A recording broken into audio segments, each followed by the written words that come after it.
Hello, everyone, and welcome to another My Music. Today, I'm going to be speaking to the wonderful Mariel all about her band project. But do you call it a band project? Or you call it a me project? Because obviously you use a name. I call it, my friends would call it an artist project, but I don't like using that term because, like, A I feel like moniker. A men never moniker. use that term. A moniker. It's a moniker for Yeah. you. Yeah, there we go. We're going to be talking about her moniker. BestEx, and all other things to do with music. We may even venture into AI because we just had a fascinating topic about AI just before we came on. You'll have to wait until you've seen the cat doing a bit of dancing in this little video first. Keep on, don't stop.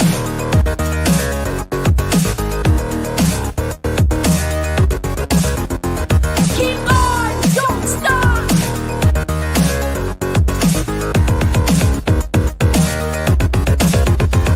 Keep on, don't stop.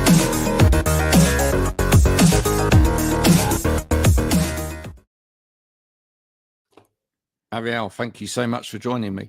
Just before we came on, we were talking, and we've got something else in common other than music, which is that you were a journalist, or you are a journalist as well. Did you study journalism at university, or? Weirdly, I studied poetry. All right. And Okay. I studied songwriting. Wow. Okay. Yeah, but I did a lot of like literature essays and research and things as part of that. And I was the editor of my college newspaper. Cool. So I feel like my education had a lot of like journalism adjacent stuff in it. Absolutely. Favorite poet then of all time?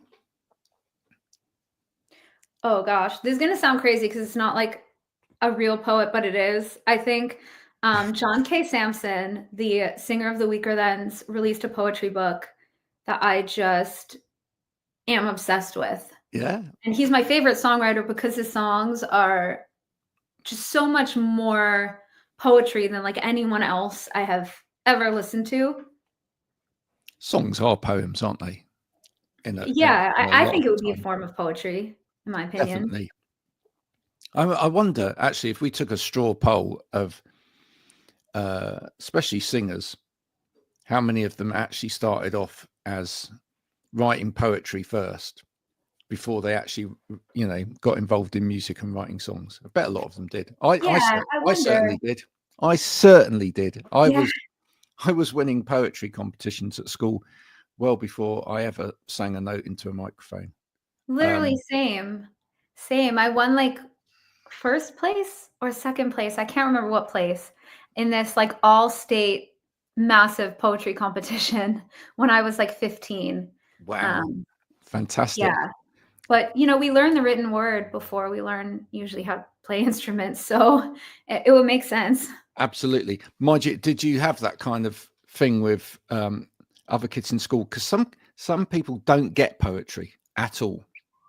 Do you know what I mean with that? And it was like, I just had I'm not being big-headed here, but I just had a natural ability to kind of write stuff in a very, in a way that got you thinking about life from a different way.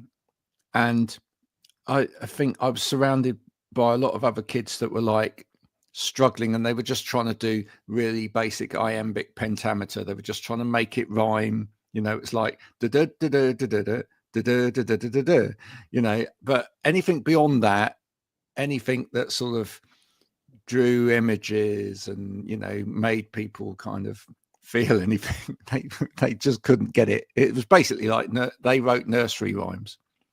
Yeah, I think it was kind of similar for me in high school. Because just not that many people were interested. Like they wrote the assignments they had to write. So if we had poetry assignments, they had to write a poem, and it wasn't something that they like necessarily wanted to do or felt good at.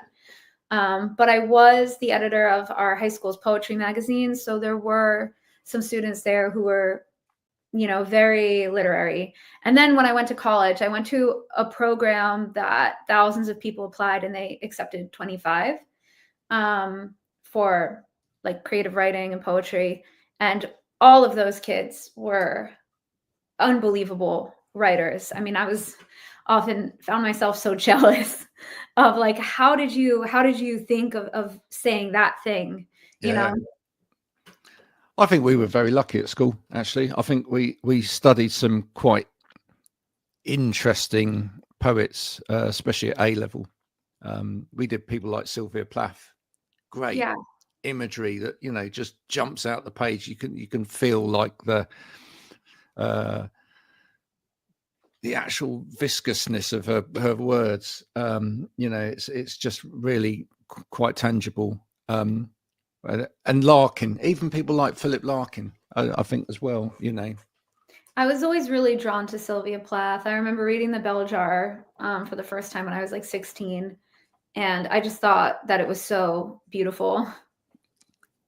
Beautiful, but tinged with quite a lot of sadness, and Well, that's life, isn't it? You know? that is life. That's life. Yeah, no, absolutely. I think James Joyce was the one that I really connected with as like a writer.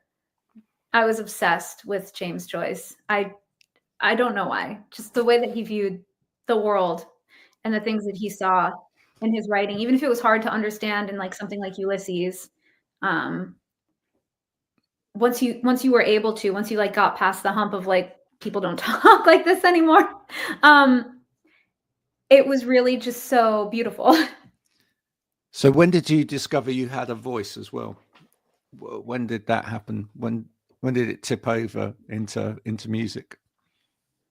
Yeah, that's an interesting question because I've always been an artist. So my earliest memories are of like finding something that I thought was really beautiful. Like I remember being like 3 years old and we would drive from, you know, where we lived in the suburbs of New Jersey through New York City to my grandma's house in Long Island on like the other side. And I just remember like looking at the skyline and thinking that's so beautiful and trying to like capture that with like drawing. And I was actually going to go to college for graphic design or fine art. And I had this whole portfolio of all of this art that I spent, you know, my mom spent God knows how much in lessons. And I just built this whole portfolio. And then at the same time, you know, through middle school and high school, I always like found myself writing poetry like in the margins of my notebooks, especially in math class and science class, and things that I just could not pay attention to.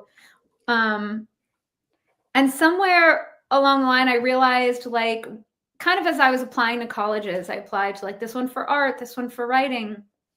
I was kind of like, you know, I got into an art program with a scholarship, and I was just kind of like, I don't think I have the patience to be an artist.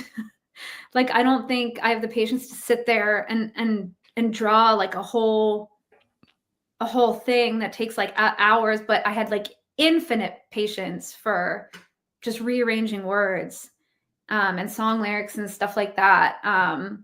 So that's when I really decided, you know what, forget art. I'm gonna be a writer. And then when I was in college, I didn't realize at the time that I applied, but it had a very big like songwriting conservatory, one of those places that I think the main competitor is like Berklee College. It's the other big music college for like modern pop type writing and stuff. And so while I was there studying creative writing, I made a bunch of friends with musicians because obviously I was a folk singer at that point, trying to be like a female Bob Dylan or something. And I met all these kids in the music program, and then I decided to apply for myself, and I ended up trying to go for a double major, but then a lot of the classes were actually repeats of advanced placement classes that I had taken in high school. So I decided to just minor and not lose my mind. I love that. So you had that kind of classic singer-songwriter pose for a while. Yeah. You know, and you saw yourself as a poet with an instrument as opposed to. I did, because I didn't view myself really. I was like, you know, when I first picked up guitar, I was like, I'm not a good singer. I am a good writer, and I do have, you know, a voice that I can share with the world. So I really like listened to a lot of like Bob Dylan, a lot of Bright Eyes, a lot of these, you know, folk singers that had really imperfect voices, because the female type musicians I was exposed to were like, you know, the Britney Spears, the Christina Aguilera, the people who have this like almost perfect, like giant voice. And I was like, I can't be that. So I tried to be like a female version of that other stuff. Yeah. Did you, in investigating that though, did you not come across a lot of what Tracy Thorn would say are unsingers? You know, people that, you know, sing, but they sing from their experience, their life, their soul, etc., more than being technical singers. Yeah. Did you? Yeah, I mean, you know, did you start to gravitate as a listener towards people that you could actually identify with a little bit more? I think I always gravitated towards that. Even when I was little, I feel like I related to stuff more like Alanis Morissette. If we're going at like my formative years in the 90s, then I would say like the like traditional pop singers, because of the stories that she told. And, you know, Alanis Morissette has an amazing voice, but it's not like it's a very unique voice. Yeah. It's that age-old question, isn't it? I mean, even Chris Martin from Coldplay the other day, when he was interviewed on something or other, said, you know, if he appeared on X Factor or whatever, The Voice or whatever, he probably wouldn't get through. There's a lot of singers who wouldn't necessarily get through. I remember specifically, I was going on like the biggest tour of my career thus far, like, I don't know, like 10-ish years ago. And, you know, playing to thousands of people in sold out shows. And I went on a cruise before my tour with my mom. And they had like a singing competition on the cruise. And I was like, okay, I guess there's nothing else to do here. You have to do something. Like, there's nothing else to do on a cruise, so I guess I'll join the singing competition. And they gave me a participation trophy. I didn't even place like. It's one of those things, isn't it? You know, I think that's so true. So many great singers. They probably, there's a lot of them that really don't rate or love their voice at all, and certainly don't like hearing it back. Yeah, I've learned to accept hearing my voice back. You know, it's fine. It could be better, but that's not really like, you know, my voice is just a tool to tell like the stories that I have to say. So as long as it works for me. I don't need to be Mariah Carey. I think you've got a beautiful voice. Thank you. I you know, I think it's so difficult to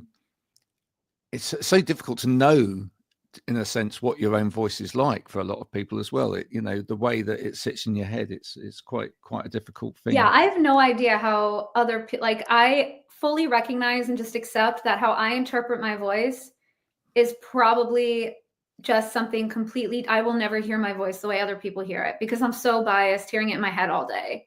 Yeah. It's a mad thing, isn't it? It's a mad thing. What made you shift your direction from the standing up there playing guitar, trying to, you know, put your poems out to the world in almost a kind of a protest singer type, folk singer type way, to where you are now with some fairly polished pop, intelligent pop, but very polished. What made the shift for you? Well, the shift to making things sound more polished is a skill issue. You know, we work with what we have, right? So, right. You know, in college when I was 19 years old, I actually just released from my old band called Candy Hearts.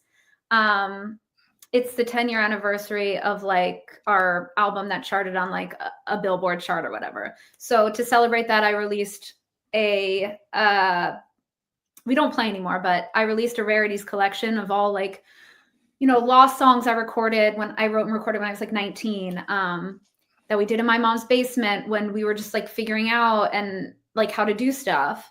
And when I listen to those, they're really special because there's something that I can't replicate in them. Yeah. It's like an imperfection that sounds like youth that I don't have anymore. And I can't copy it.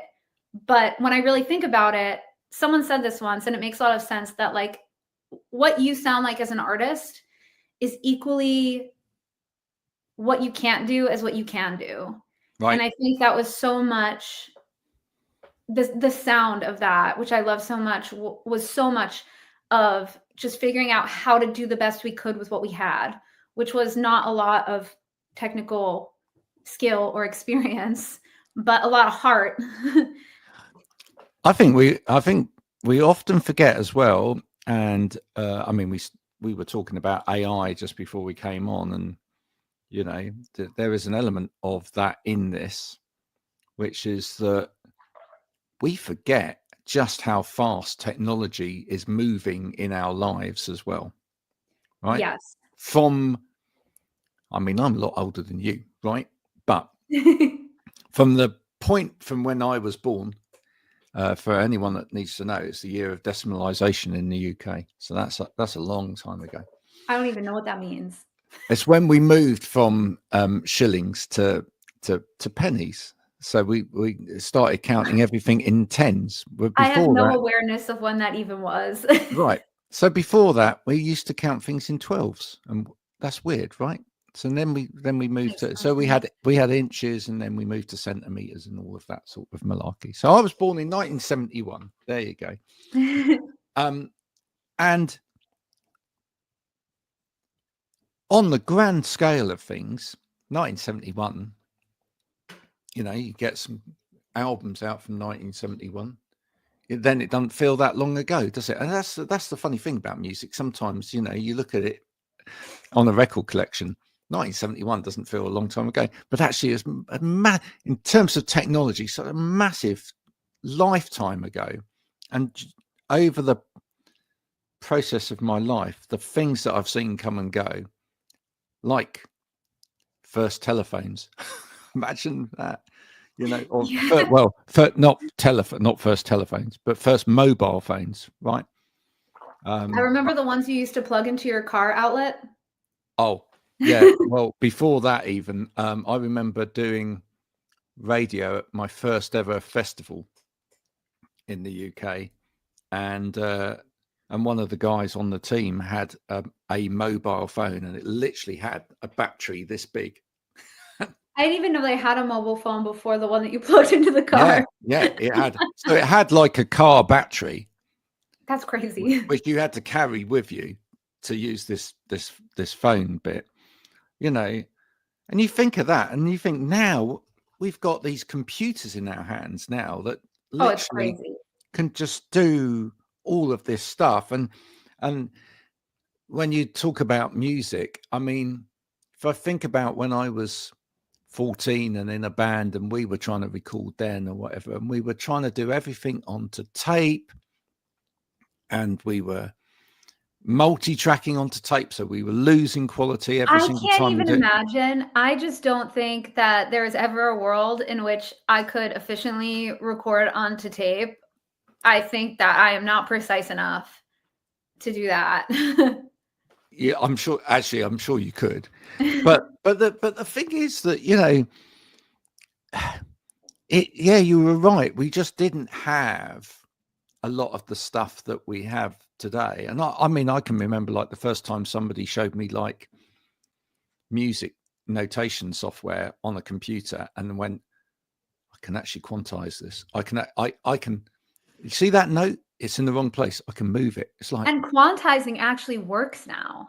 Yeah, right. It didn't begin with. I remember even like 10, 11 years ago when I recorded that album I was talking about before, we went to, this big studio in LA to record this album. And we had to get all of the drums exactly right, because you had to like manually move them. The quantizing didn't work. And even if you replaced the drum sound with a sample, like you still had to have the real drum layer in there because drum samples sounded really fake. And Yeah. now, if you hold up that album to like the new music I've made with BestEx using entirely drum samples and no real drums at all, you wouldn't be able to tell the difference. I mean, I'm sure there are places in which we wrote stuff that makes no sense for a real drummer to play. Actually, my drummer said, "What the hell is this? I don't think a human can play this." And I was like, "Well, you know, I'm not a drummer." So it's next true. time I'll It's get true. it. People used to put like MIDI pads on drums, and then they'd be hit, and then the signal would go through as a like a MIDI file, and then someone would try and move it, and then you'd have to use like this really synthetic sound to try and replace a cymbal hit or something that's gone missing, Yeah. and whatever. And it sounded dreadful. Yeah. We You used to know? have to scrounge like for the first songs I ever recorded, we had to like we were able to record like guitars in my mom's basement, vocals in my mom's basement, but to like get drums that didn't sound absolutely terrible, there was no like synthetic drum sound that would sound okay for a punk band to play. And we had to scrounge our pennies to just get like one day of studio time to just try and get only drums. Wow. Yeah. So what you're saying is basically where your music's ended up is just been an evolution of what's been available to you, and I think so. And also Yeah. a lot of like, just like things you learn as you do something. Like I'm now like 15 years into being a musician, and I've just learned a lot of stuff. I've gotten better. I've gotten so much better at singing, and not just like singing live, but like understanding how the voice hits the microphone, and understanding, what kind of artifacts you're going to get if you sing a certain way in the sound file, and what would be easier to edit, to fix, and what you can't really fix. And those are just things that I've gotten better at. Yeah. I think all around it just sounds more polished, especially with technology that allows people to be more polished a lot easier. So I'm going to come back to what you said earlier. So do you consider yourself now, because you've had that kind of pedigree and you've had that experience and whatever, do you consider yourself now a musician, or do you still consider yourself first and foremost an artist? And with that, thinking about what you said earlier, I wouldn't have had the patience to do big bits of art or whatever, but, and this is where the world is changing, AI and other tools, and and even if you don't like use AI in that kind of way, that there's AI built into every tool now. Do you find, because you've got the artistic bone in your body, that you're now continually going back to things and going, oh, actually, I do want to draw a picture of that, or I do, because now you can realize stuff a lot quicker. I find myself missing art like 0%. Anytime I have to like draw something or, make my own merchandise to save a buck, I very much resent it and I don't like it. I don't even have the patience for like 10 minutes of that. I don't know. I just don't like it. But do you know what you want from other people if they're doing it for you? Yes. There yes and no. Sometimes I won't have an idea for merch and I'll just hire someone that I think is good and I like that style, make something, and then I'm like, cool. Got it. So that's actually a part of your personality as well, that you actually quite enjoy the collaboration element of things. Yeah, I don't like if I'm going to hire someone to do something, it's because I don't have the vision or the technical capability. Yeah. So I would rather trust someone than like micromanage. I like that. But it depends. Sometimes you need to micromanage people. Not everyone you hire is a winner. No, absolutely. Do you find it easy to trust people? Yeah, until they give me a reason to not. Yeah. Like, I'll trust, I trust that you're going to do the best you can until you show me that you're not gonna. Yeah. And then what happens? Are you When I start micromanaging, that's when I start micromanaging. okay? But what about in other aspects of your life? I mean, if you find out you can't trust somebody, is that it? They're gone? Are they? I mean, No, I don't think that I necessarily cut people out for not being able to trust them. I think I just ceased to trust them. Right. Like, That makes it sense. depends. I mean, if they're a horrible person, Yeah. perhaps. But if they're just not trustworthy, if they're flaky or whatever type thing, That's a good word, isn't it? I just Flaky. don't. Yeah, I just don't. I'm like, okay, well, I'll find someone else to fill that, and it's not gonna be you. I think that kind of brings me around to the moniker BestEx. Where did that come from? I was thinking about, like, at the end of, like, my last band, when I didn't want to do it anymore, I felt so much of my career was, like, overshadowed by, like, bad things that men had done to me. Not necessarily men I dated, but just, like, this sort of crap you have to deal with in the music industry as a woman. And I was thinking, like, about all the rumors I heard about myself, that the rumors are like the least, like, that bothers me the least amount. I'm like, okay, every person, it's not even just a woman thing, every person, once you have a certain level of success, people are just going to start The rumor gossiping mill. about. Yeah. It's just going to be like a TMZ, but your life. Like, so that I'm fine with. But I was just thinking about, like, all the songs I wrote and all the gossip I heard, and how I never really found a relationship that worked out. But despite what I would hear about myself online and in the press and things like that, all of the guys I had been involved with, pretty much always, for the most part, had my back still. We were all, like, friends and supportive of each other. And it was never like whatever I heard. So it just had me thinking, like, oh, like, I really am the best ex. Like, I was thinking, love and then I that. was like, I like the idea of starting a project where it's like the best of the stuff no one wants. Yeah. The best of the stuff no one wants. But also, yeah, there's a lot of about lessons learned in that as well.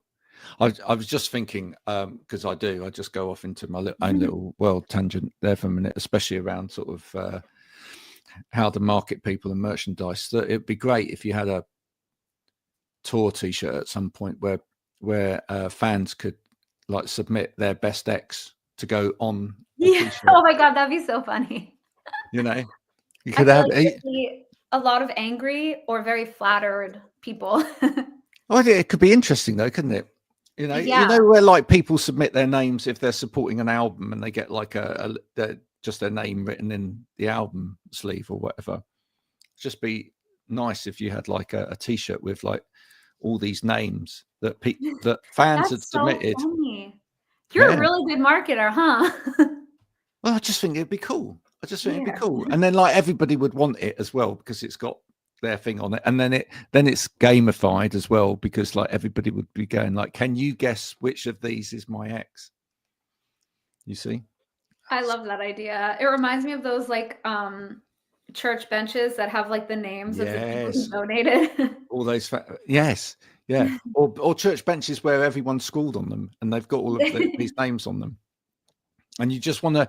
The thing is about that is a name isn't just a name, is it? Because a name carries history and weight and, what's gone before with it. There's memories associated with a name. So yeah, it's really, really strong. Thank I love you. that. I love that as a name, BestEx. Yeah, that's different from Castlemaine 4X, folks. That's a beer. Okay, that's a completely different thing. In case people were wondering, where are you? You've released an album now. Yeah. Where are you? What are you working towards at the moment? I just started working on a new body of music. Ooh, lovely. I've recorded 4 new songs. I don't know how many more I will record or where it will end. I'm not sure. I know what I want it to sound like. I just don't know. I know what I want the body of work to sound like. I just don't know what I want it to be. I Yeah. don't really have such a plan. Like last time I really, started making a few songs and then got the opportunity to make an album and was like, okay, this is what we're doing. And now I'm still just trying to figure it out. Well, listen, we won't give the game away because that would be wrong. But can I ask you this? Is when you say you know what you want it to sound like, is what it's going to sound like a reaction to the previous album in terms of you know what the previous album sounded like and this is a reaction to that and you want it to move forward in some way from that or sideways from that? Oh, I'm being very careful here so that you can give a very arty answer to that. I think it's a reaction to how I've been kind of reflecting on my life recently, where I've gone backwards so much. I just had a reunion with my old band. We released that Rarities collection, and it started making me really think about like music I loved when I was younger, more so than the music I was listening to, during COVID, which felt like a place where I was very stuck wanting to move forward. So thinking ahead instead of like now thinking back of like the 90s alternative type of stuff that I used to listen to, the indie rock that I used to listen to.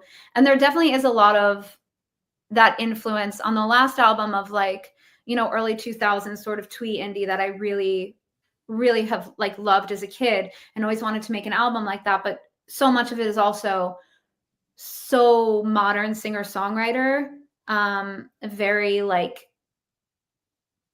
I want to say almost influenced by like the modern like social media sound of like TikTok singer-songwriters, that sort of modern pop mixed with the older stuff I liked when I was a kid. And now I think I'm just moving even further backwards. Yeah. Are you that kind of listener? Do you play that game? When you listen to music, do you play the game of you listen to a certain piece of music, or you get inhabited in a piece of music that you like, and then you go, but where did this come from? And then where did that come from? And then where did that come from? And do you do that? Yeah, I do go back, and I definitely did.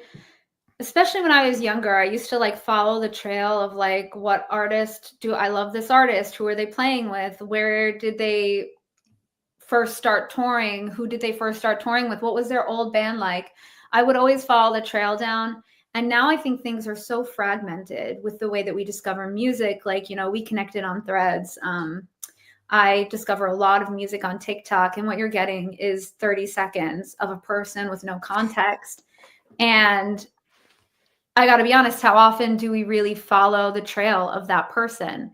It's usually on TikTok a person who doesn't have context. You're not really stumbling upon like the long-term artist. You're stumbling upon the 19-year-old who just started and had a brilliant thing to say. And the only way to look there is forward, because there's not a legacy yet. Yeah, correct. Mind you, it's why I do this. Because we live in a 20-second world now, right? It's hot. I could complain about this like I'm 90 years old for hours. But I'm part of the problem too. Like, I'm not excluding myself. I don't think. I mean, I've had so many conversations with so many musicians on this program about it, and I'd say some are very old school, old guard about it. I don't think it's necessarily a problem. I just think that, and actually, I think it's quite interesting that we're slowly but surely seeing creep. Right? What do you mean? What I mean by that is, if you just have to look at the platforms themselves, we are slowly but surely seeing, even on TikTok And if you look at like YouTube Shorts now and whatever, the amount of time that they're allowing is getting longer again now. Yes. And I just think that's because, you know, we've probably got down to the most microcosmic we possibly could have got to. I mean, there And- was a point of time where your video would do the best if it was just 7 seconds. Right. And exactly. Like, and what I can think you absorb in 7 seconds? I know. Well, do you remember there was a band called, you know, it was a big thing for a while. There was a band called Napalm Death. Do you remember Napalm Oh, Death? yes, I do. Very Right, much. My right. mom used to blast that in our backyard when the neighbors were annoying her. Right. And famously, with Napalm Death, you know, I remember when it appeared on the news and stuff like that, and they'd have songs that were like, jump! And that was it. I know? didn't realize that. And it was like, wow. But it was basically, it was like, we're taking, you know, we're devolving this or evolving this down to the purest microsecond of, you know, input, and seeing how you then absorb it. But I think that's where we've got to with social media. I think we've taken it right down to the wire. And I think slowly but surely, as the pace of life speeds up with AI and everything else, but humans realize it's not particularly great for our mental health, and it's not particularly great for the soul and everything else, we're pulling against it. Because wherever technology goes, I think humans, on the one hand, embrace it, but on the other hand, pull against it. I hope that's true, because I don't like living in a music industry environment. I don't really, like, I find myself really mad at myself because I used to like dive into these TV shows and watch them for 10 hours. And now, like, most nights, I can't focus on anything other than just like scrolling through TikTok, which probably says something about the way my brain has been rewired, or maybe the quality of television that's coming out right now. I don't really know. But beyond that, like, I don't like living in a world where people don't listen to albums, and albums, because of weird Spotify algorithm. Like, I would have been better off if I never released an album and I just released those songs as singles. I would have gotten a lot more listeners. The algorithm would have hit a lot more with different people, with different playlists, whatever, than an album that I release and it has like a 3-week window to be on the,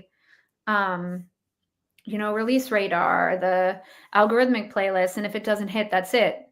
And I made that choice. I'm like, knowing going into it, like, this is going to have less listeners because I wanted to be an album, but I felt like I had a lot to say. And I also felt like, you know, my label is very old school, and they were very much like, we make vinyl, and you can't sell a vinyl with 3 songs on it. And I'm like, that is so true. And so we really made this album for the old school listeners who are going to buy the vinyl. And I think there's something like, I don't know, like 3 copies left maybe. So we did a good job, but it didn't hit on the algorithm. And it's demoralizing to look at, you have a sold out pressing of an album, but all anyone's looking at to judge your success is how many people are listening monthly based on an algorithm that you're not really part of because you didn't try to be part of it. Yeah. But hey, the revolution's coming. I hope so. I'm gonna be on the front lines. That's why I keep telling we people. released a cassette. I'm gonna be there with my cassette. Like, does anyone know how to play this? Because I can't play it right now. Hey, I get sent cassette tapes all the time these days. It's good. I went out and bought myself a new cassette player. Well, actually, I went out and bought myself a new old cassette player. I actually bought myself a 1980s stereo. That's crazy. Right. I wouldn't even know how to. It's still in really. I don't even remember, because I remember now. I feel like going backwards, because when I was young, I remember listening to the radio before like Napster or whatever, and putting in like my blank tape. And as soon as the radio announcer said they were playing that song, being like, "Oh, play." Yeah. I think it is gonna. We're seeing slowly but surely. We're seeing physical format go up in sales, and Yeah. I think, you know, this is the age now where I keep saying it to musicians. I think, you know, musicians have to be creative on all fronts. It's not just about producing the music. What you've got to do when you enter the world of this social media, etc., you've got to be creative again. What you've got to do is find a way of doing it in a creative way, right? So it's not, and there's a lot of BS that's taught to young artists out there about how you should use it, right? And that you need to follow this formula and that formula and whatever. You know, ultimately, at the end of the day, if you all do exactly the same thing, you all look exactly the same, right? So, yeah, I've always been a big champion of like, just do what you want. The odds of success in the music industry are so little. And, you know, my band did, oh, there's a bug. I finally got it. hey, there was this fly around my house like for 2 days. so annoying. So annoying. Anyway, I like always sort of just did as much as I could, put as much out there as I could, put as much as myself out there as I could, and recognize like maybe I'm not the best at this, maybe I'm not the best at that, but like here's who I am and here's my voice. Like I'm not going to try to be good at the things I'm not good at, because why be a worse imitation of something that already exists? Just if you're yourself, there's not going to be a worse imitation. You're going to be the best of the thing that you are. And I think that really says a lot. And I think that that's really the thing that makes people successful, as opposed to like, I don't know. I guess there's something to be said about hiring a marketing team to like run Spotify ads or something. But if nobody connects to those, because like you need to think, why would someone listen to you? And the only reason is if you're someone that they don't already have, something that they don't already have. And the only way you can do that is by being yourself, because everything is so oversaturated. Yeah. Just get creative, folks. Print a merch t-shirt with everybody's ex name on it. You know, when you're called BestEx, you see, because that's genius stuff right there. That's they don't teach you that at Brit School. Mariel, it's been an absolute pleasure talking to you today. We probably could talk all day about music. Probably. But thank you so much for coming and sharing a little bit of your life and your kind of journey in music with me today. Before you go, if we got to add a song of yours to the My Music podcast playlist, which one are we adding? That's a good question. What kind of vibe is your playlist? Well, it's incredibly eclectic. I mean truly eclectic, because you've got to remember 450 guests. Yeah. So it's very long, and it covers everything from new wave, metal, jazz, folk, blues, everything. So I mean, it's completely eclectic. I would say maybe Die For You, not the remix, the regular album cut, because that was one of our singles, I think. That's what's going on. I like that one. My best friend sings it with me, so that makes me like it more. Oh, there we go. So listen, we're going to put Die For You on. Folks, that's your starting point for 10. You can go to the playlist. You can listen to that song. If you like that, you'll then be able to discover more, because, you know, links are links, you know. That's the way this stuff happens. And if you do like Mariel's music, do add it to a playlist, because that really helps her in the algorithm, etc. as well. But there are a few copies of the album left, apparently. You could grab one of those. Yeah. Before they go. You could hold a piece of history in your hands. Probably will not be another pressing. I kind of only look forward with this stuff. So so excited that people might actually get one of those then. Yeah. So excited. Mariel, you've been an absolute pleasure. Thank you so much.